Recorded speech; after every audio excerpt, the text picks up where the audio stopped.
Good morning, OBBC. Today is day 3 of our anchor verses, our daily devotionals that help us stay connected with you to provide some encouragement and study in God's Word. This morning we're going to take some time and quickly look at a passage in the book of James, chapter 2, verses 14 through 17. If you'll read with me, it says this. It says, "What good is it, dear brothers and sisters, if you say you have faith, but don't show it by your actions? Can that kind of faith save anyone? Suppose you see a brother or sister who has no food or clothing, and you say, 'Goodbye and have a good day, stay warm and eat well,' but then you don't give that person any food or clothing. What good does that do? So you see, faith by itself isn't enough. Unless it produces good deeds, it is dead and useless." You know what? Here, James is describing what true faith is. To be more accurate, he's describing what true faith isn't. Essentially, what he's saying is if we see somebody in need and we have the means to help them and we do nothing, that is not true faith. Over the past week, we've talked a lot about our own response as Christians to this crisis. We've talked about the promises that God has given us, the fact that He's promised that He's in control of everything, how we can rest in that and have hope in that, how He's promised to be our refuge, and all of these things that we can rest in and have hope in as Christians. And it's important to start with right thinking because we've said before, our view of God is one of the most important things about us. But you know what? We can't just stop there. Our faith, if it's true faith, leads us to right actions. Now, James is no way here saying that faith plus works equals salvation.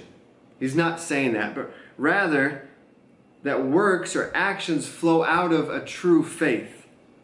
Faith that doesn't result in action is not true faith. And right actions are a result of God's work in us. So you say, well, what does this look like? And James here gives us some pretty practical examples of what this might look like. He gives the illustration of meeting someone who has real physical needs, someone who doesn't have enough food for that day or clothing for that day, and helping them in need.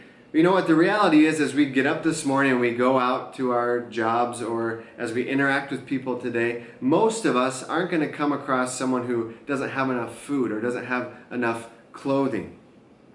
We will, however, interact with people who need help, who have real needs. You know what? Maybe they're not worried about where their next meal will come from, but they could be worried about their job. They could be worried about their bank account or their retirement fund. Maybe they're not going to be worried about having enough clothes for tomorrow, but they might be struggling with the fear of possibly losing a friend or a loved one or even their own lives. You know what? As Christians, we have the means to help people like this, to help people in their need. The real question is, are we going to take the time to do it?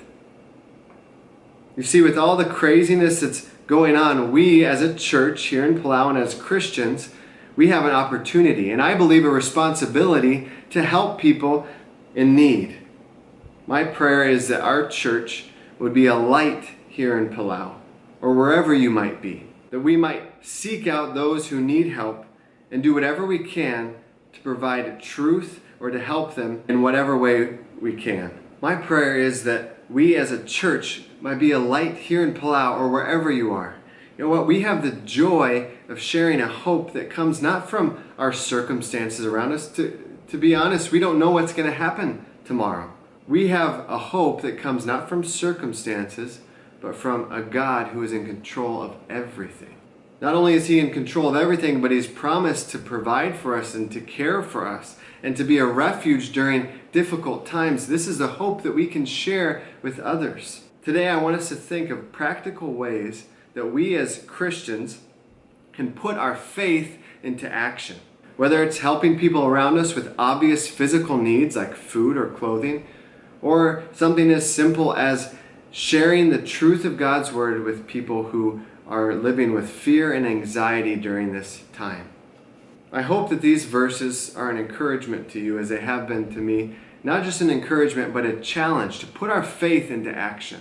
You know what? We, as your pastors and leaders at OBBC, want to let you know that we love you and that we're praying for you often during this time that we can't be together as often as we usually are. And please let us know if there's any way that we can help you or pray with you or be a help to you. Please let us know. Don't hesitate to reach out. I hope that you all have a great Wednesday. Mariul.